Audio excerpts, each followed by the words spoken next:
नमस्कार, आप देख रहे हैं एफएम न्यूज। मैं हूं आपके साथ वैष्णव सोनी। वक्त हो चुका है इस वक्त की हमारी खास बुलेटिन हरिहर छत्तीसगढ़ का। छत्तीसगढ़ की खबरों से चलिए आपको रूबरू करवाती हैं। पहली बड़ी खबर जो रायपुर से सामने आ रही है, दरअसल पूर्व सीएम भूपेश बघेल के बेटे चैतन्य बघेल को हाईकोर्ट से बड़ी राहत मिली है।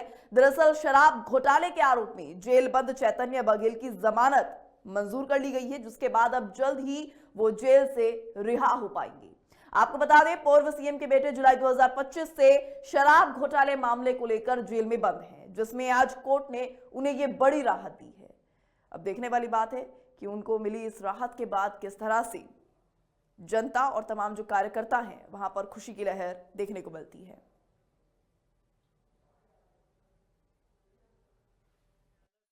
श्री चैतन्य बघेल को आज जमानत मिली है। बड़ी कानूनी राहत है। निश्चित तौर पे हम सबको इसका इंतजार था और पूरा भरोसा था कि सत्य परेशान हो सकता है लेकिन पराजित नहीं। और बाकी इस संबंध में विस्तृत जानकारी आना है। जैसे ही विस्तृत जानकारी आएगी तो सूचना दी जाएगी।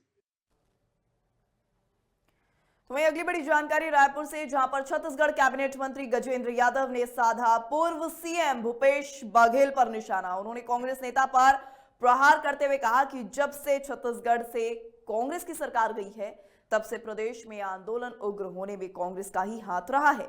यह बड़े दुर्भाग्य की बात है कि कांग्रेस के लोग ऐसी हरकतें करते रहे हैं। उन्होंने आगे यह भी कहा कि भूपेश बघेल सीएम थे तब वो धीरेन्द्र शास्त्री और प्रदीप मिश्रा के कार्यक्रम में जाते थे, लेकिन अब सरकार जाने के बाद उन्हें भीड़ को लेकर आपत्ति हो रही है।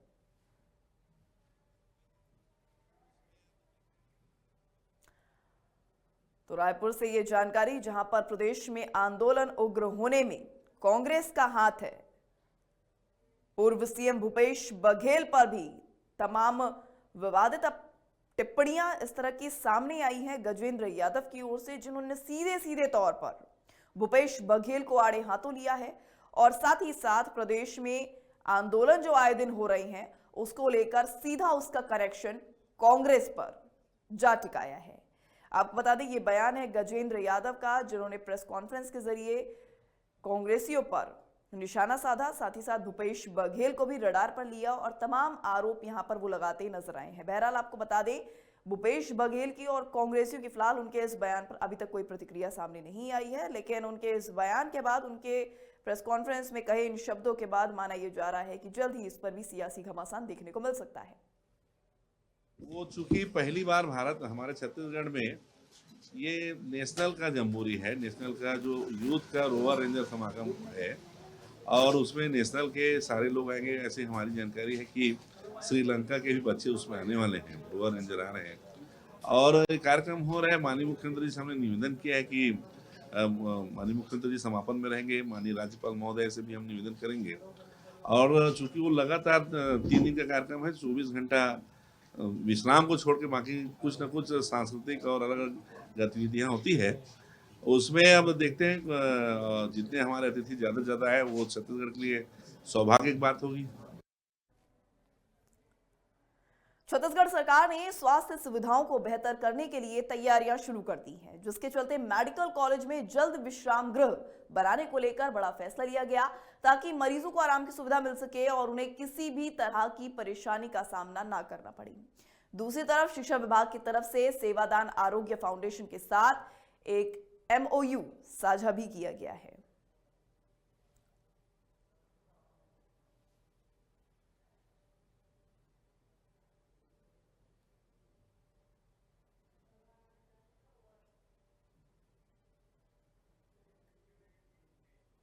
तो प्रदेश में स्वास्थ्य सेवाएं जो हैं सुचारू रूप से चलती रहें और स्वास्थ्य सेवाओं का फिलहाल प्रदेश में जो एक स्तर बना हुआ है वो और भी उच्च स्तर पर जाए, ऐसे में प्रदेश सरकार निरंतर प्रयासरत है। अस्पतालों परिसरों में सुविधा विस्तार की यहां पर तैयारियां की जा रही हैं। इसी के साथ चिकित्सा शिक्षा विभाग ने MOU भी साइन कर दिया है।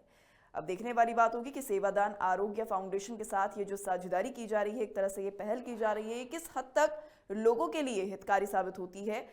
गौरतलब है, छत्तीसगढ़ सरकार की संवेदनशील पहल फिलहाल इन दिनों में देखने को मिल रही है। ऐसे में मेडिकल कॉलेज अस्पतालों में विश्राम गृह बनाए जा रहे हैं, जिससे मरीजों के जो परिजन हैं वो वहां पर सुकून के साथ रह सकें और इस बात से संतुष्ट हो सकें कि वो भी अपने परिजनों के साथ हैं। इस तरह की स्थितियों को देखते हुए विश्राम गृह बनाने का फैसला यहां पर सरकार की ओर से लिया गया है। सेवादान आरोग्य की यहां पर साझेदारी देखने को मिल रही है। उन्हीं की साझेदारी के तहत आपको बता दें कि विश्राम गृह अस्पतालों में बनाए जाएंगे। मेडिकल कॉलेज अस्पतालों में अब जल्द ही विश्राम गृह बनकर पूरी तरह से यहाँ पर तैयार हो जाएंगे, जिससे मरीजों के जो परिजन हैं वो यहाँ पर रह पाएंगे और जो भी उनके बंधु या परिवार के सदस्य एडमिट हैं हॉस्पिटल में, वो उनके साथ रहकर, पास रहकर उनकी ज़्यादा अच्छे से देखभाल भी कर सकेंगे इस पहल के द्वारा, इस तरह के विश्राम गृह के द्वारा। अगली खबर छत्तीसगढ़ के राजधानी रायपुर से, जहां भारतीय स्टेट बैंक बैरन में बेटी बचाओ अभियान को लेकर एक कार्यक्रम का आयोजन हुआ। इसमें मुख्य अतिथि के रूप में प्रदेश की महिला विकास मंत्री लक्ष्मी राजवाड़े पहुंची और महिला के उत्थान और प्रोत्साहन के लिए आयोजित किए गए इस कार्यक्रम में सरकारी स्कूल की छात्राओं का हौसला अफजाई करने का उन्होंने काम किया। इस उद्देश्य में आपको बता दें उन्होंने साइकिल भी वहां पर वितरित की और कार्यक्रम में महिला विकास मंत्री के अलावा प्रदेश के सीएम के निजी सहायक तुलसी कौशिक भी मौजूद रही।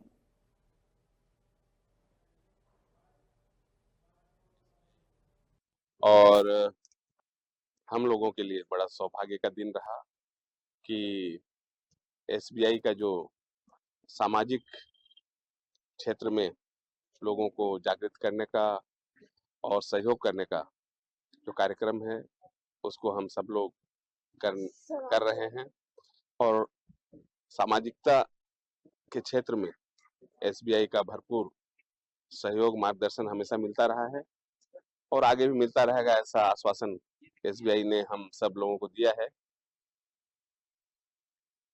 देखिए, आज मैं एसबीआई के इस कार्यक्रम में यहाँ बेटी बचाओ बेटी पढ़ाओ अभियान में जो एसबीआई ने किया है बेटियों को आगे बढ़ाने के लिए, क्योंकि बेटियां अगर आगे बढ़ती है तो समाज आगे बढ़ता है, परिवार आगे बढ़ता है।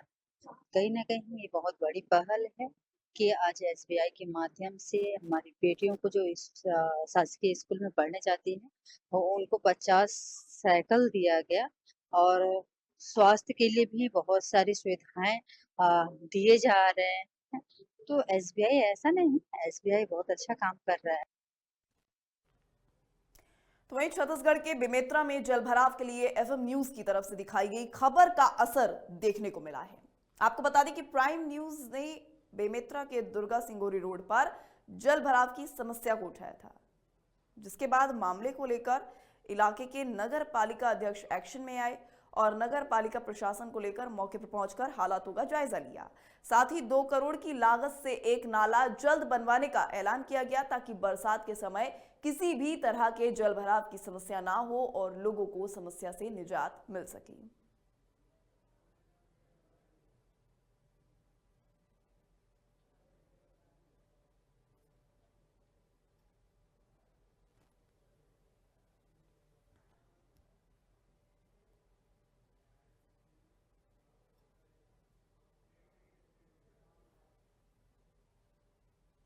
तो चलिए फिलहाल वक्त हो चुका है एक छोटे से ब्रेक का। ब्रेक के बाद जल्द हाजिर होंगे, तब तक के लिए बने रहिए हमारे साथ और देखते रहिए एफएम न्यूज।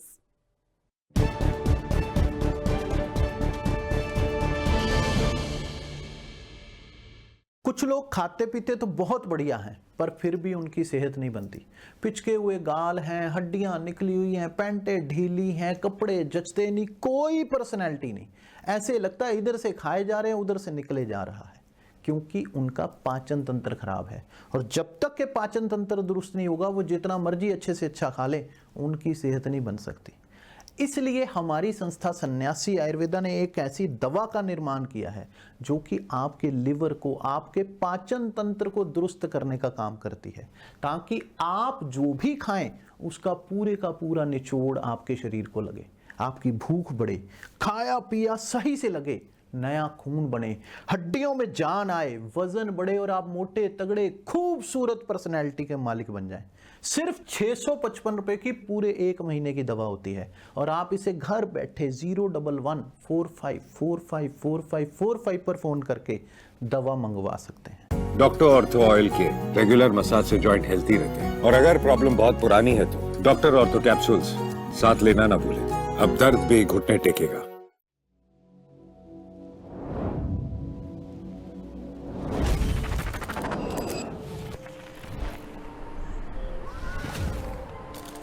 जय जोहार। छत्तीसगढ़ राज्य अपन गठन के 25 बछर पूरा करी है।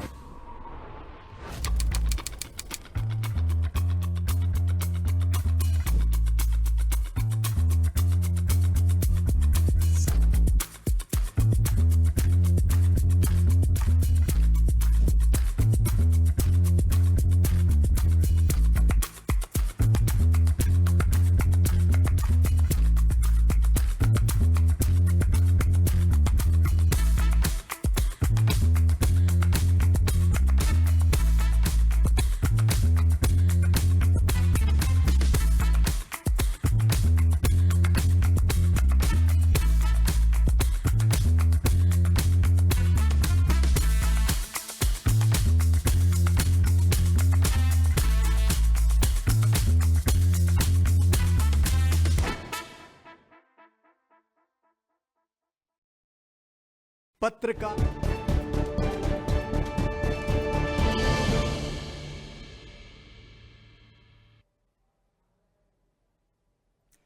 ब्रेक के बाद आप सभी का एक बार फिर से बहुत बहुत स्वागत है। चलिए रुक करते हैं अगली खबर का। अगली खबर बेमेतरा जिले से। दरअसल साजा विधानसभा क्षेत्र में आज साजा ब्लॉक कांग्रेस कमेटी द्वारा पूर्व पंडित देवी प्रसाद चौबे की जयंती गरिमामय ढंग से मनाई गई।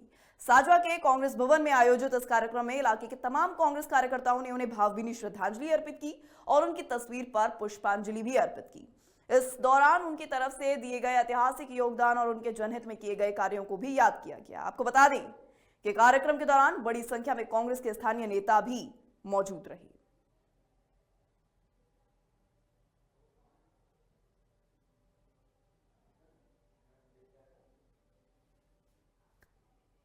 श्री रविंद्र चौबे जी के पूज्य पिता श्रद्धा स्वर्गीय श्री पंडित देवी प्रसाद चौबे जी के जन्म जयंती के अवसर पर उपस्थित हुए हैं और उसके छाया चित्र पर माल्यार्पण कर पुष्प अर्पण कर हम सभी कार्यकर्ता उनको याद किए हैं।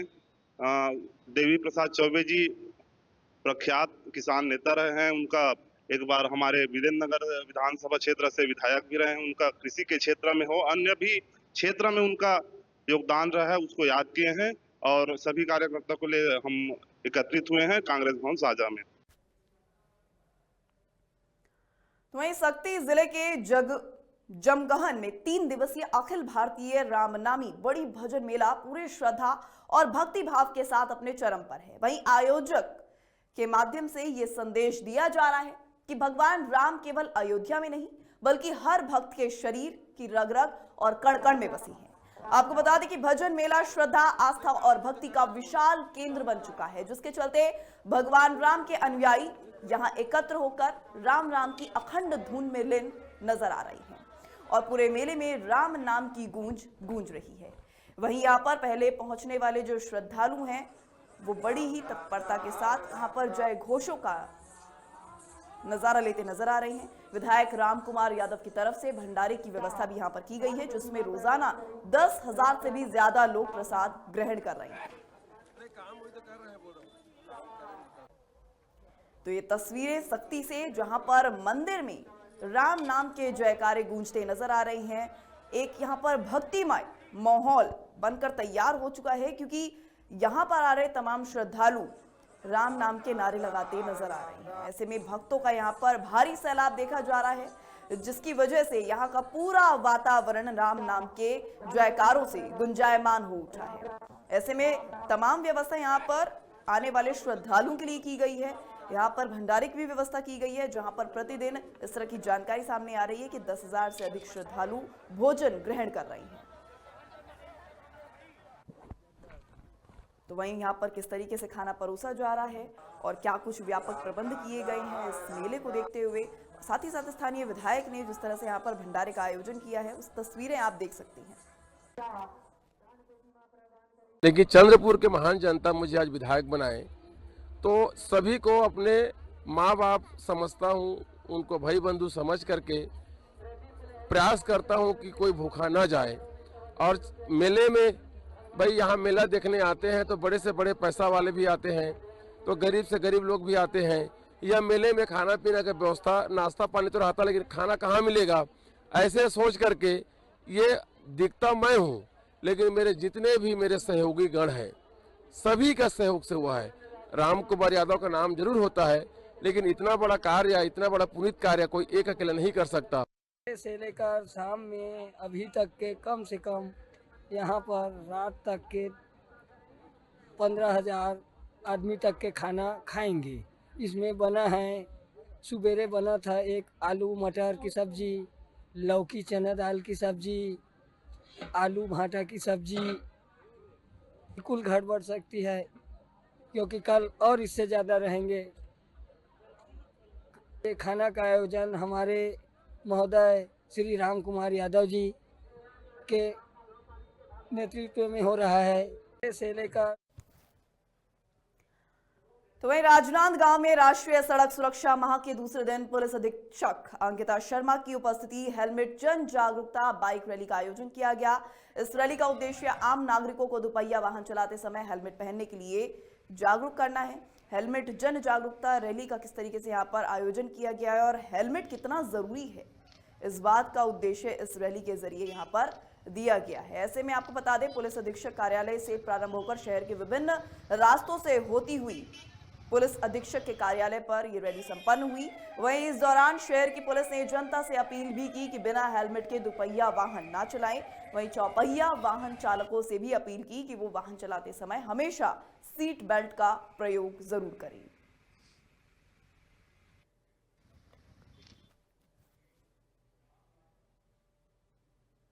तो चलिए फिलहाल रुकेंगे एक छोटे से ब्रेक लिए। ब्रेक के बाद जारी रखेंगे खबरों के सिलसिले को। तब तक ले बने रहिए हमारे साथ और देखते रहिए FM न्यूज।